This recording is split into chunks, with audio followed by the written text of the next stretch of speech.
샬롬. 삼국지 9번째. 형님 말이 맞네. 아우 잠깐 기다려 보세. 더군다나 말대를 모으는 사람들이며 앞선 주인의 모습이 어딘가 낯익은 듯하네. 과연 그랬다.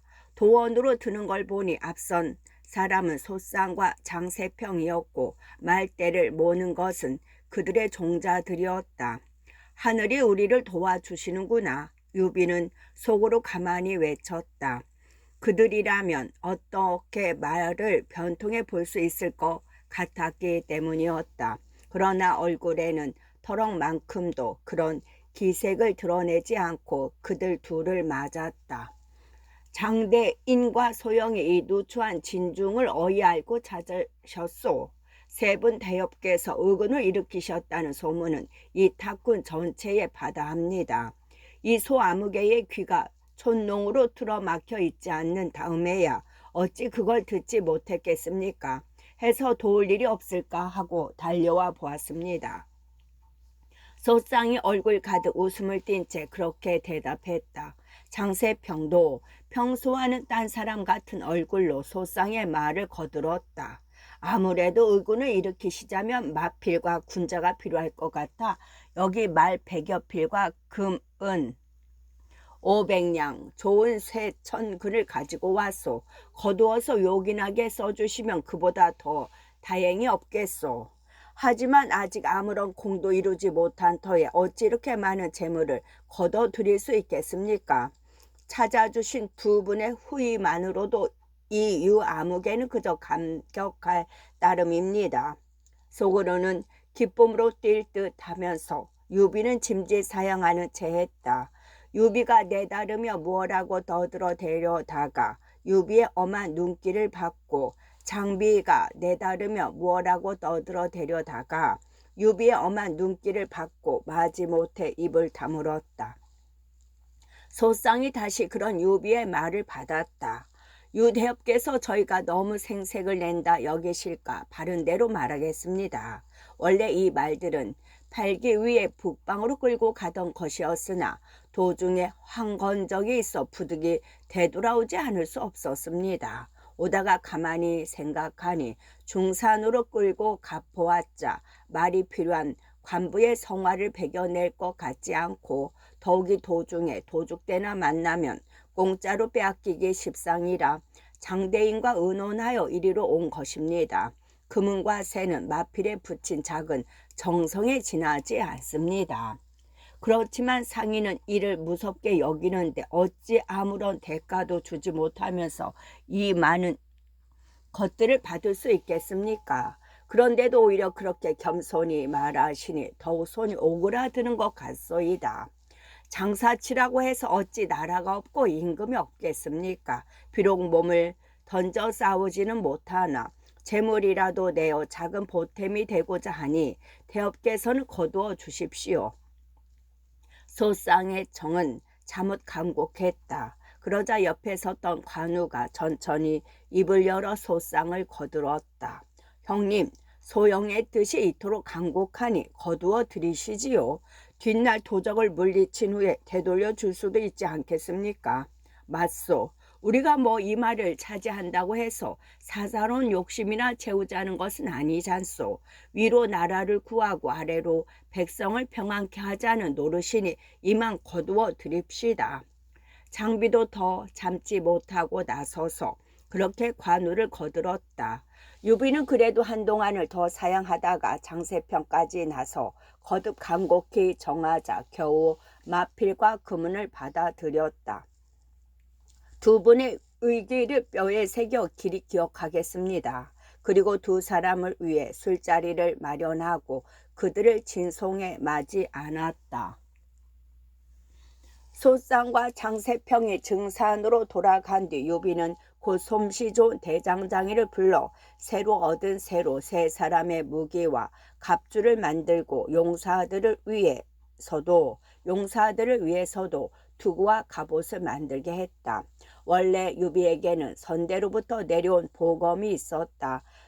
증산 정왕이 차던 칼로 보석과 구슬로 장식된 값진 것이었으나 실제 싸움에 쓰기에는 너무 짧고 가벼웠다.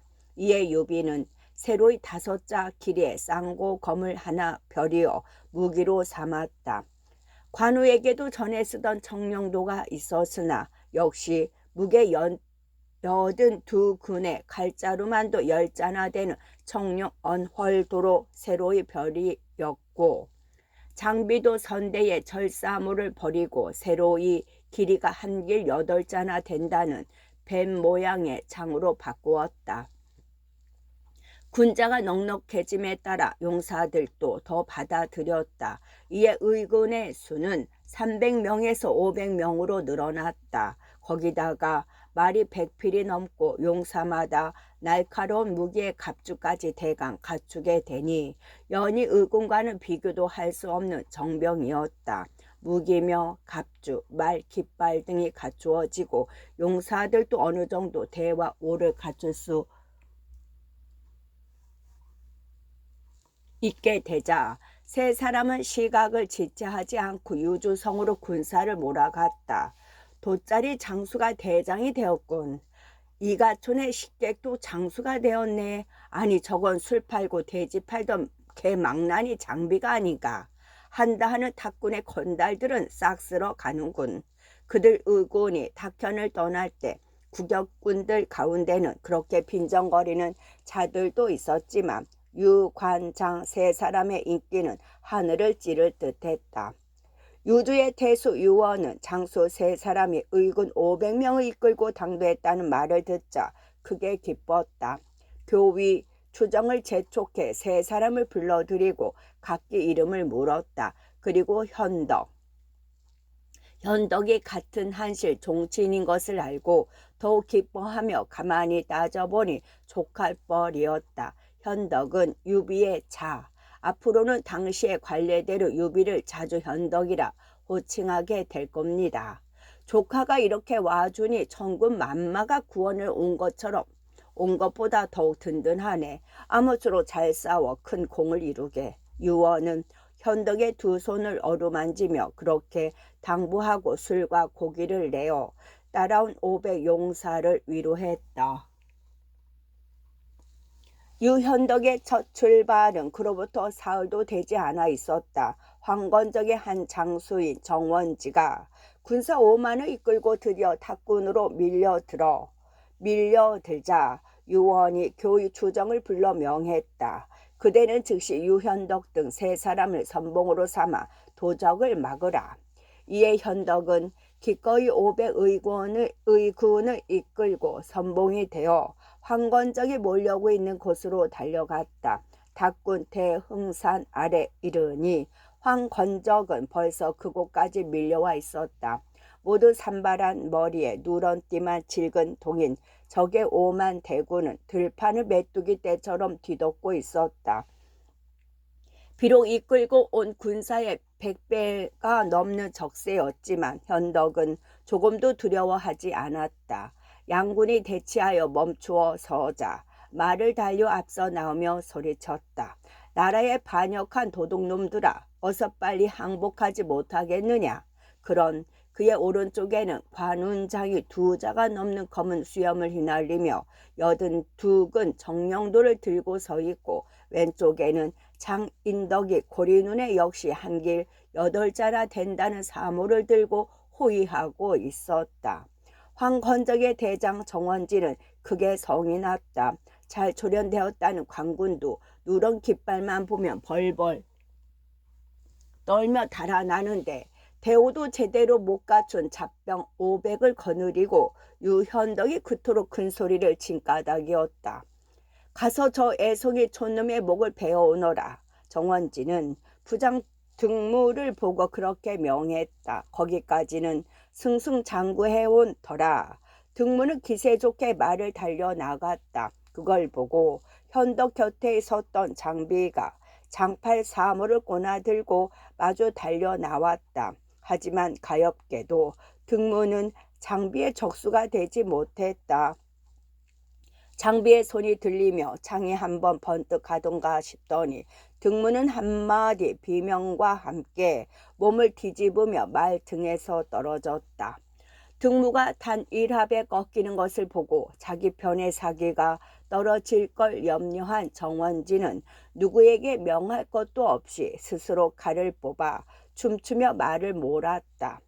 제가 저자의 목을 얻어오겠습니다. 이번에는 관운장이 정령도를 비껴들고 마주쳐 나갔다. 정원지의 운명 또한 등무와 크게 다르지 않았다.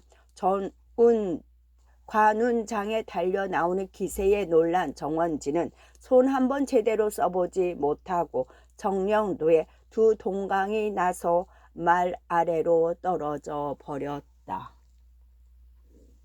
그때껏 하늘 아래 자기들의 대장밖에 없는 줄 알고 있던 황건의 무리들은 그 끔찍한 광병에 완전히 혼이 빠지고 말았다. 한번 싸워볼 생각도 하지 않고 무기를 내던지며 뿔뿔이 달아나기 시작했다.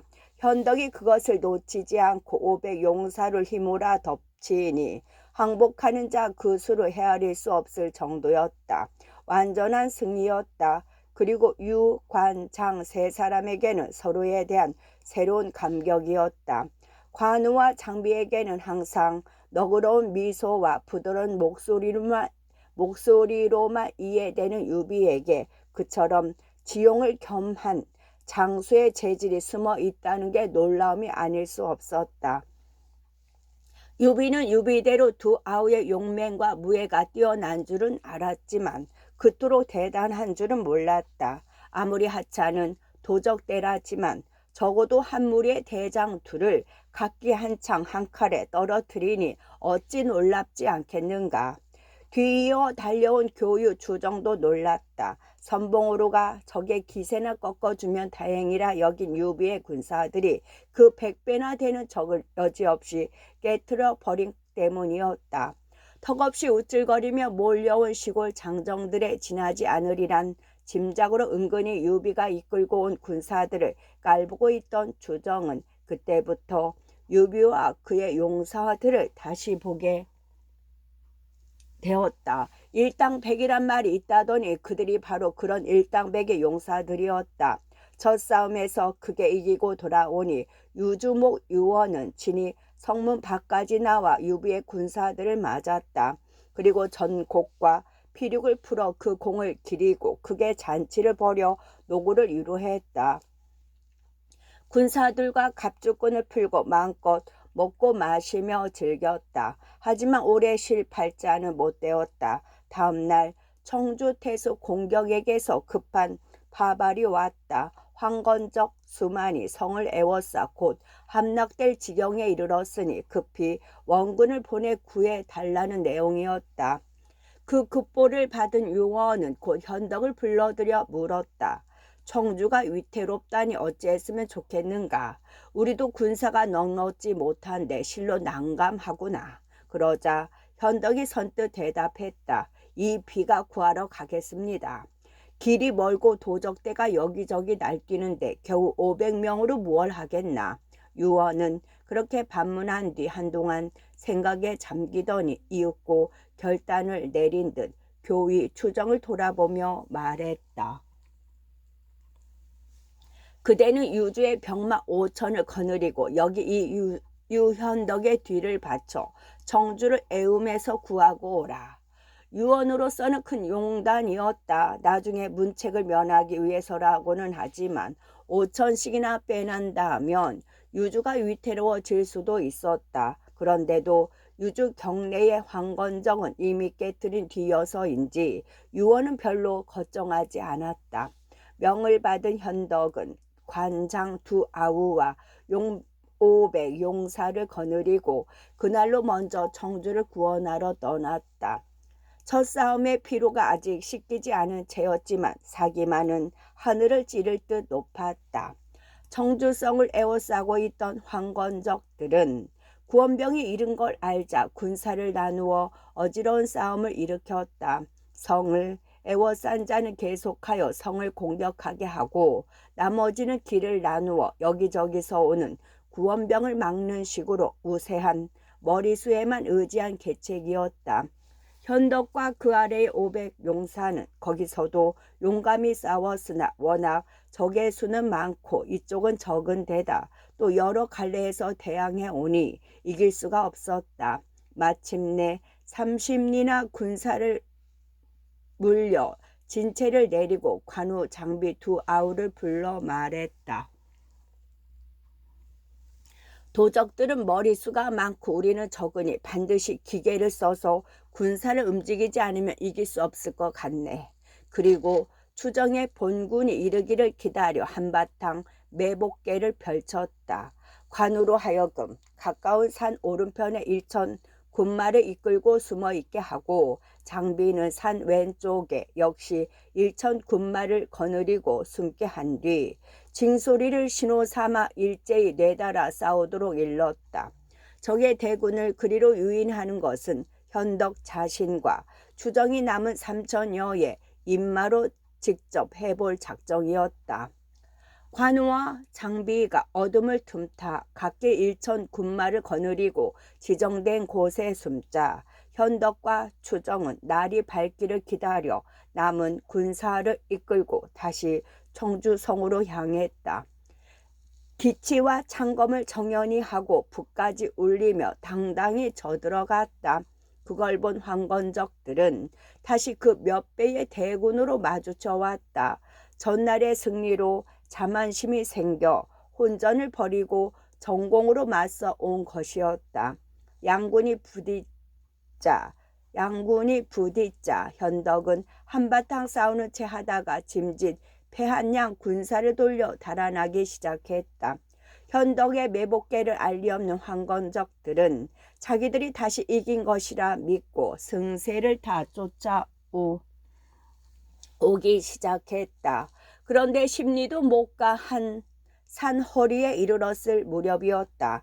현덕의 군중에서 일제히 징소리가 나자 산 좌우에 관우와 장비의 복병이 함성을 지르며 달려나오고 현덕도 말머리를 돌려 역습해왔다.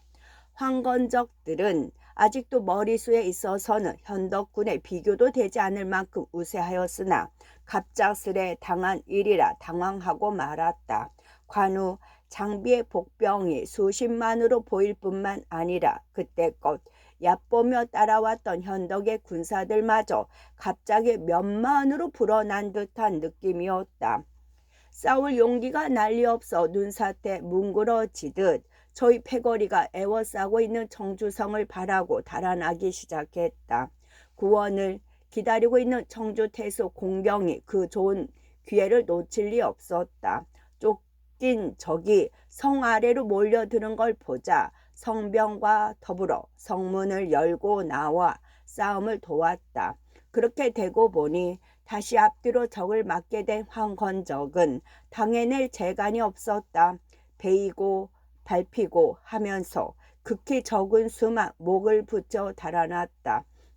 그로써 함락 직전에 있던 청주성은 애움에서 풀려났다. 공경은 적이 완전히 물러난 걸 알자 현덕 등을 불러 크게 공을 지하하고 소와 돼지를 잡아 군사들을 대접했다. 이때 교의 주정은 유주성이 불안하여 급히 돌아가기를 정했다. 그러나 현덕의 생각은 달랐다.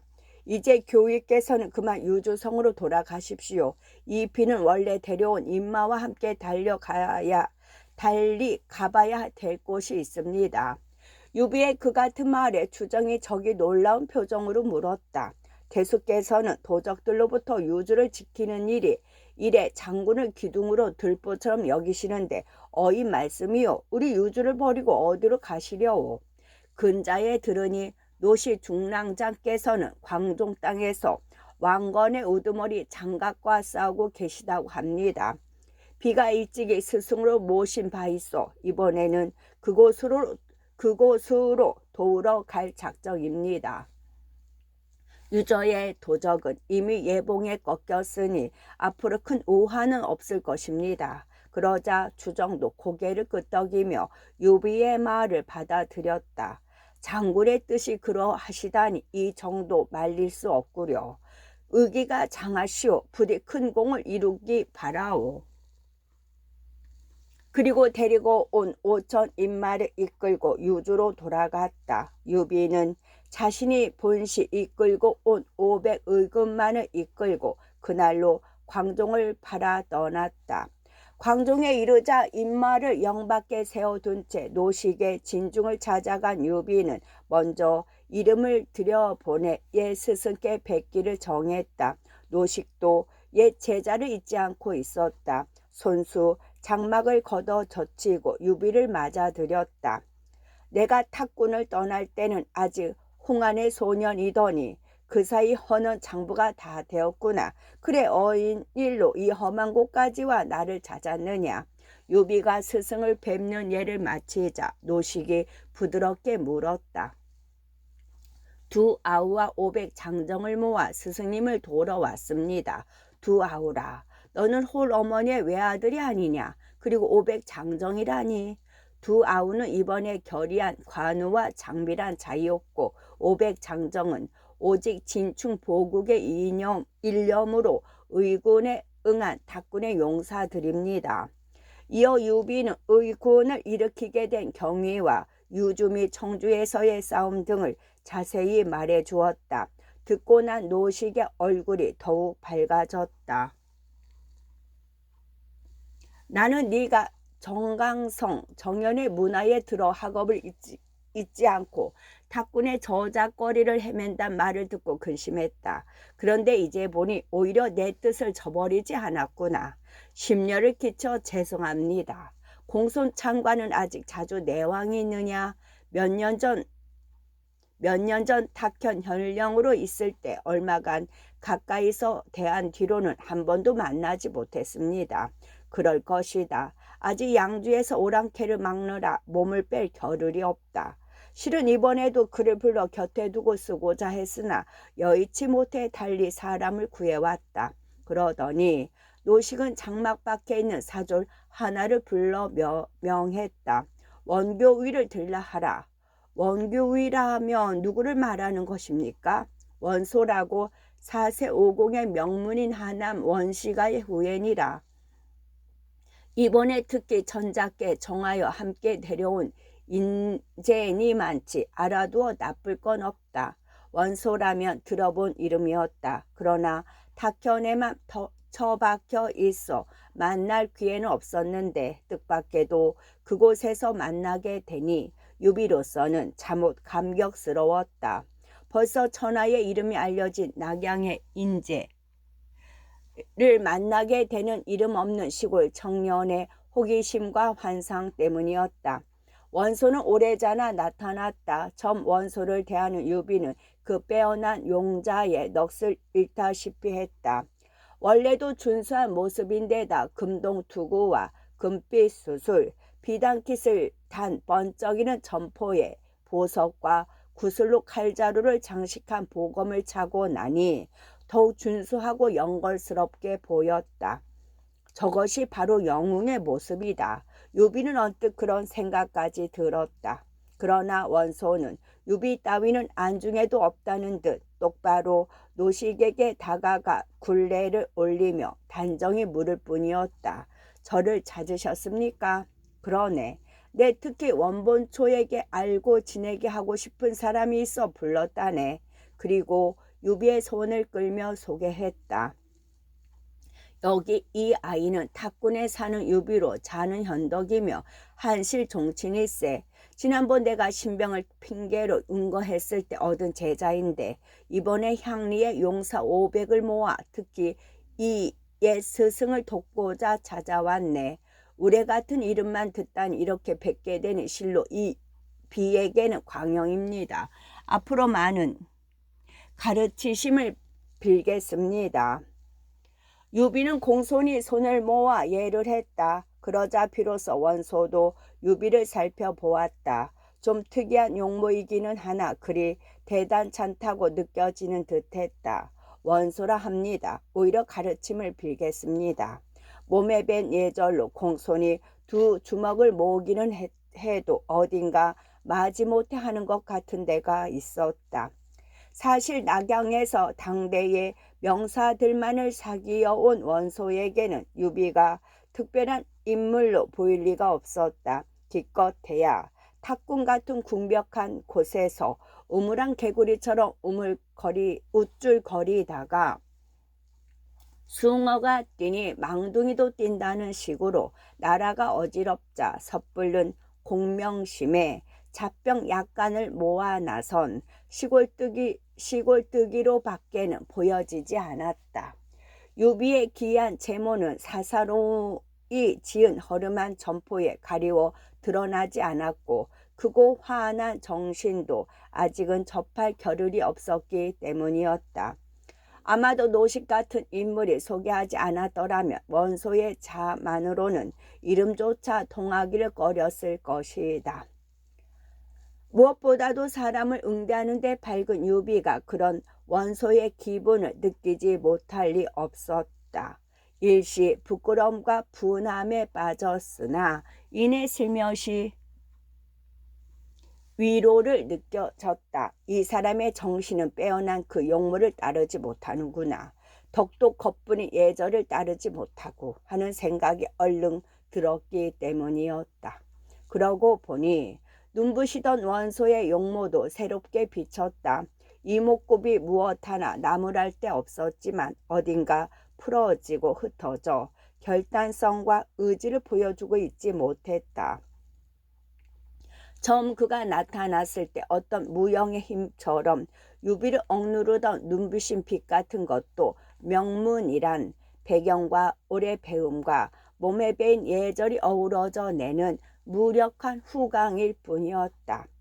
분명한 거목이기는 하지만 모든 것이 갖추어진 시대에서만 천하를 위한 제목이 될 수 있는 거목이었다.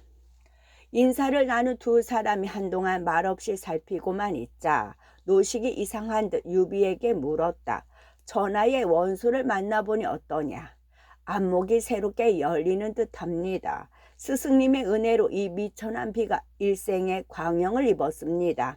어느새 유비의 얼굴 가득 봄바람처럼 부드럽고 따스한 기운이 떠올라 있었다. 목소리도 어찌나 정성이 우러나는지 두 번씩이나 상찬을 듣게 된 원소도 절로 마음이 누그러져 사양을 했다.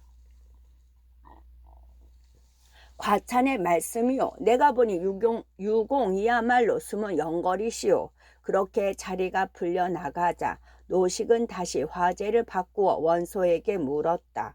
지금 적도의 형세는 어떠한가? 아직 저희 근거지에 숨어 움직이지 않고 있습니다. 예음을 풀지 말고 엄하게 감시를 계속하라. 머지않아 군량이 닿으면 적도들이 스스로 싸움을 걸어올 것이다. 그런 다음 노식은 유비를 돌아보았다. 지금 이곳에는 내가 적의 괴수 장각을 포위해 놓고 있으니 너는 영천으로 가거라. 그곳에는 황보숭, 주준 두 장군이 장각의 아우 장보, 장량과 대치하고 있는 바 이곳보다 훨씬 형세가 불리하다. 네가 데리고 온 500의군 외에 따로 이 1천 군마를 줄 터이니 그곳으로 가서 두 분 장군과 함께 적도를 소탕하도록 해라. 유비는 이왕이면 스승의 막하에서 싸우고 싶었으나 명이 그러하니 어쩔 도리가 없었다. 군사들을 하룻밤 편히 쉬게 하지도 못하고 새로이 받은 관군 1000명을 더하여 영천으로 떠났다.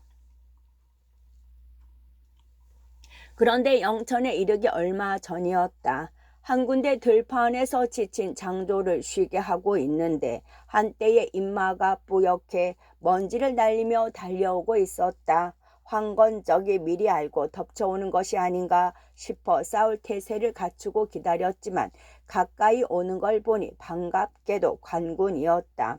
마보군을 합쳐 대략 5천쯤 되었는데 기치와 복색이 붉은 것이 몹시 강렬한 인상을 주었다. 유비가 군사를 물려 길을 내주려 하는데 역시 붉은 말을 탄 젊은 장수 하나가 말 고삐를 당겨 멈추어 서며 물었다. 그대들은 어디에 속한 군사들인가?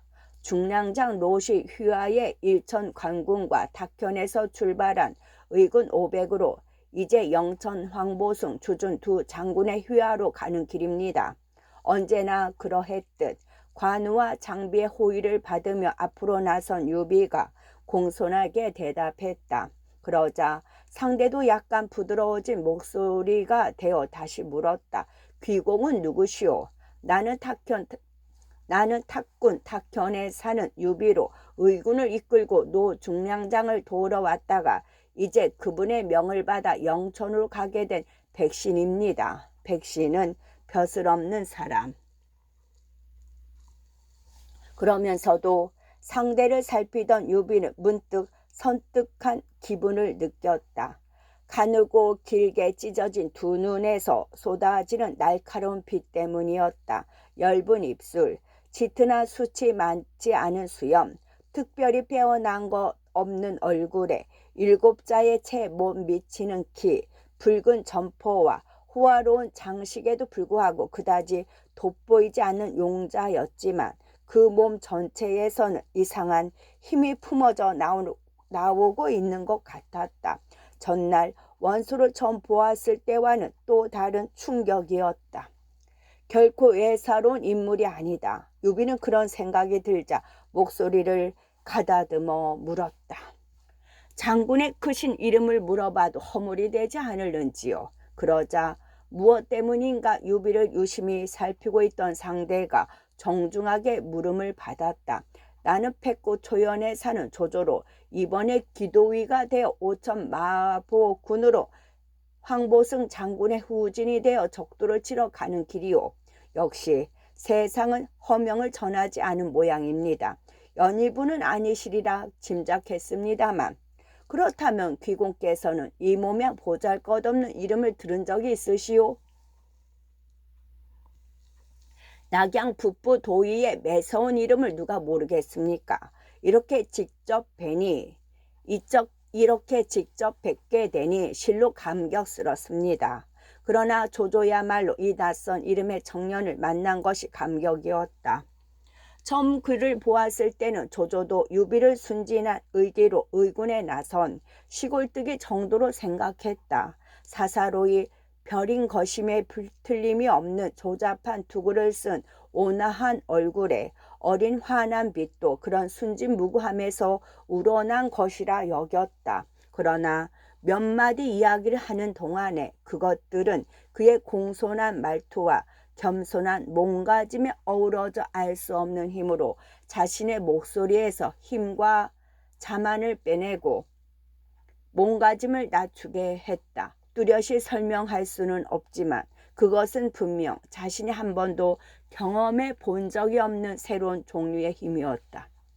탁군의 유비라. 어쩌면 나는 그 이름을 기억해야 할지 모르겠다. 조조는 자신도 모르게 그런 생각이 들었다. 하지만 그곳은 시각을 다투는 전장이었다. 뜻밖에도 모병이 더디고 조련의 시간이 걸려 후진이 되고 말았지만 원래 조조는 황보승의 선봉으로 쓰기 위해 발탁한 인물이었다. 조조 자신도 그 좋은 성공의 기회를 신기하기는 해도 낯선 이 인물로 지체하고 싶지는 않았다. 만나서 반갑소이다. 모처럼 유공 같은 영웅을 만났지만 굴령이 엄하니 더 지체할 수 없구려. 먼저 가겠소이다. 조조는 그렇게 말한 뒤 뒷날을 기약하고 바람처럼 군사를 몰아갔다. 아, 정말 세상에는 빼어난 인물도 많구나. 어쩌면 내가 헛되게 산 것이나 아닌지 모르겠다. 조조가 떠나는 뒷모습을 보며 유비가 그렇게 단식했다. 하지만 장비에게는 그렇지도 않은 모양이었다. 무엇 때문에 들어졌는지 퉁명스럽게 유비의 말을 받았다. 형님은 무엇 때문에 그리 한숨을 쉬고 야단이오? 빼어난 인물이라니. 방금 저자를 두고 한 말이오? 그렇다. 내 눈이 크게 어둡지 않다면 반드시 세상을 놀라게 할 기제다. 도무지 무슨 소리를 하는지 모르겠네. 목소리는 불난집 계집 같고 눈은 수작부리는 논다니 같은 게 무슨 인물은? 아니다. 목소리가 높고 날카로우니 멀리 미칠 것이요 눈이 가늘고 기니 제 마음을 익히지 않고는 남의 마음을 밝게 들여다볼 수 있다. 제 마음은 읽히지 않고도 남의 마음을 밝게 들여다볼 수 있다. 형님은 무슨 방사나 상자 같은 소리요. 그 반들반들한 쥐수염에 한 주먹이면 날려버릴 보잘것없는 재수가 쟤까지 놈이 하면 무얼 한단 말이오. 장비가 바위덩이 같은 주먹까지 휘둘러 보이며 유비에게 대꾸를 계속했다. 그때 조용히 둘이 주고받는 말을 듣고만 있던 관우가 장비를 나무랐다. 사람을 그렇게 외모로만 저울질하는 법이 아니다. 우리 고조께서 수염이 길고 풍성해 혼일 사예를 이루셨느냐? 회음 후 한신이 몸집이 크고 힘이 써서 항우를 깨뜨렸느냐? 그럼 운장형도 그자가 대단한 인물이라고 보시오. 장비가 못마땅한 듯 시끈대며 관우에게 대들었다. 그러자 관우가 약간 웃음기 머금은 채 대답했다. 여기 이 형님만큼 대단하게 보이지는 않지만 역시 예사 인물은 아닐 것이다. 세상은 헛된 이름을 전하는 법이 없다. 나는 서원 팔교위를 거느린 건석의 아제비를 때려 죽인 그의 매서운 의기만을 높이 산다. 그러고는 유비를 돌아보며 물었다. 노증랑의 군막에서 본 그 원소란 자는 어땠습니까? 세상에 떠도는 이름을 따르지는 못하는 것 같았네. 그도 한 거목이라 할 수 있으되 비와 거름과 햇볕이 모두 갖추어야만 겨우 제대로 자랄 거목 같아 보였네. 비와 거름과 햇볕이 모두 갖추어져야만 겨우 제대로 자랄 거목 같아 보였네.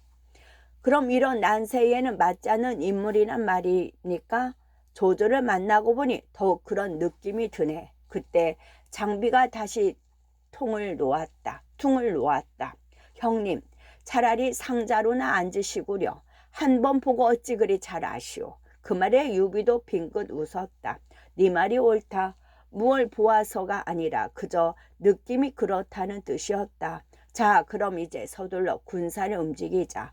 기한을 정한 건 아니지만 너무 지체하다가 좋은 때를 놓치면 또한 한스럽지 않겠느냐. 도적을 베어 공을 이루다. 영천에서 장보 장량의 대군을 맞서 싸우는 현보승과 준주는 노식의 짐작대로 점 얼마 가는 어려운 싸움을 치러야 했다. 황건적의 머리수가 워낙 많은 데다 아직은 군사를 일으킨 초기의 승세를 타고 있어 사기가 드높았기 때문이었다. 하지만 날이 지남에 따라 황건적의 세력이 차차 잦아들기 시작했다. 아무리 난세라 해도 관군의 주력 일부가 낙양의 금군이고 보면 병장기와 조련에서 황건적으로서는 따라가지 못할 만큼 정병인데다 황보승 주준 같은 역전에 명장들이 이끌고 있어 머리수만으로는 이겨낼 수 없었던 까닭이다. 아무래도 안 되겠네. 들판에서 머리수만 믿고 싸우다가는 잘 조련된 관군에게 조금씩 우리 무리를 잃어 마침내는 지고 만다. 달리 존수가 없겠느냐. 싸울 때마다 번번이 크게 사건 피해를 입고 물러나게 되자 은근히 걱정이 된 장보가 아우 장량에게 물었다. 장량이 대답했다. 이곳에서 물러나 장사로 들어가면 숲이 짙고 골이 험한 산골이 있습니다. 지키기는 쉽고 치기는 어려운 곳이니 마땅히 의지할 만합니다. 더구나 우리 편의 태반은 그곳 지리에 밝은 인근의 백성들이니 지리에 어두운 관군을 괴롭히기에 아주 알맞을 뿐만 아니라 잘만 유인하면 단번에 관군을 깨트려 버릴 수도 있습니다. 그거 참 좋은 생각이다. 그럼 오늘 밤으로 영을 그리로 옮기자. 장보는 아우의 말에 크게 기뻐하며 그날 밤으로 무리를 장사 산골로 물리었다. 그러나 관군의 추격을 받지 않기 위해 군막을 거두지 못하고 오히려 화토불을 피워 거짓으로 기세를 올린 게 탈이었다. 심하게 물리지 않고 뜻한 곳에 이를 수는 있었지만 장사에 이르자 의지할 군막이 없었다. 3월이라 하나 아직 노숙을 하기에는 찬 날씨였다. 이에 무리에게 명해 마른 풀을 베어 기거할 조막을 얽게 했다. 그런 소식은 이튿날에야 적도가 물러난 것을 알고 추격해 온 관군에게도 들어갔다. 섣불리 험한 산골로 군사들을 몰아넣을 수 없어 진군을 멈추고 있던 황보승은 이 소식에 한꾀를 생각해냈다. 적이 습속에 진영을 세우고 마른 풀로 초막을 얽었다니 불로 공격해 보는 것이 어떻겠소. 나도 진작에 화공법을 생각했소이다. 오늘 밤 바람이 계곡 쪽으로 일 때를 기다려 모조리 태워 죽입시다. 주준도 손뼉을 치며 그 계책에 찬동했다. 두 장수의 의견이 일치하자 곧 군령이 떨어졌다. 모두 한 다발의 마른 풀을 준비하고 어둠 속에 매복해 있게 한 것이다. 하늘이 돕는 것인지 그날 밤 따라 바람이 거세었다. 이경이 지났을 무렵 황보승과 주주는 산골 어귀에 매복해 있던 장졸들에게 명을 내렸다. 모든 마른 풀에 불을 붙여 계곡으로 던져라. 장졸들은 시키는 대로 했다. 풀은 아직 푸른 잎보다는 마른 잎이 많은 계곡을 타올라 거센 기세로 황건적의 진영을 덮쳤다. 때마침 불어오는 거센 바람에 풀로 엮은 황건적의 진체는 금세 불바다로 변했다. 마음 놓고 깊은 잠에 빠져있던 도적들은 어찌할 바를 몰랐다. 말을 타려 해도 안장을 찾을 길이 없었고 갑옷을 입으려 해도 그럴 틈이 없었다. 황보승과 주주는 그때를 놓치지 않고 군사를 몰아 허둥거리는 도적들을 배개했다. 말과 갑옷은커녕 무기조차 제대로 찾아 쥐지 못한 황건적의 무리라 그 공격을 막아낼 길이 없었다. 태반은 아직 잠결인 채 놀란 혼이 되고 나머지는 저마다 살 길을 찾아 달아나기 바빴다. 도적의 우두머리 장보와 장량도 그에 크게 다르지 않았다. 갑옷도 깨지 못하고 놀란 말을 집어탄 채 산길을 달리다가 날이 훤히 셀 무렵에야 정신을 수습하고 무리를 모아 보았다. 불에 그을린 화살에 상한 무리는 절반도 못 되는데 뒤쫓는 광군의 함성만 요란했다. 안 되겠다. 광중의 형님한테 가 합세하자.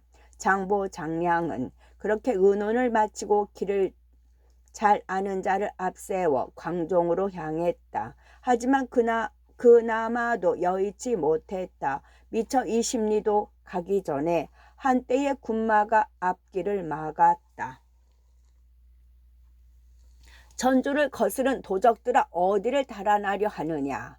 한 소리 호통과 함께 길을 막는 장수를 보니 붉은 점포에 불꽃 같은 털을 가진 말을 타고 있는데 그렇잖아도 반나마 얼이 빠져있는 황건적들에게는 마치 하늘에서 떨어진 신장 같았다. 붉은 기치와 붉은 복색을 한 군사들도 마찬가지로 신장을 옹이하고 선 귀졸만 같아 대항할 마음은커녕 가슴부터 먼저 떨려왔다.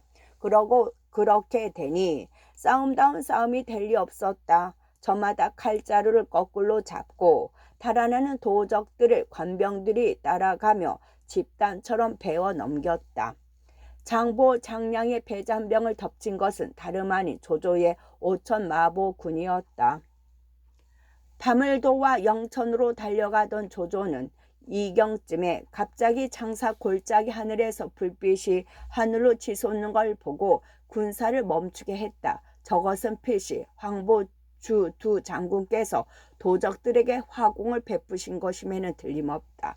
황보승과 주준의 장략을 믿고 있는 조조는 속으로 가만히 그렇게 헤아렸다. 화공이란 들판의 싸움에서 쓸 수 있는 것이 아니니 어느 쪽인가 산골에 의지한 쪽을 다른 편이 불로 공격했다는 뜻인데 험악한 산골에 의지했다면 그것은 분명 기세가 밝고 어지러운 싸움에 능한 도적들이라 짐작이 간 까닭이었다.